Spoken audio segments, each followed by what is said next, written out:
துன்பம் வரும் வேளையிலே சிரிங்க என்று சொல்லி வச்சார் வள்ளுவர் சரிங்க.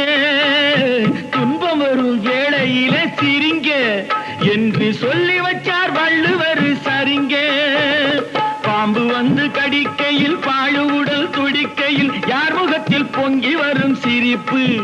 இது கீழ்புறத்தில் இனிப்பு மேல்புறத்தில் கசப்பு. பட்டினத்தார் கையில் உள்ள கரும்பு.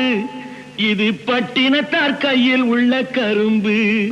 நான் சிரிக்கிறேன் சிரிக்கிறேன் சிரிப்பு வல்லே. நான் அழுகிறேன் அழுகிறேன் அழுகே வல்லே.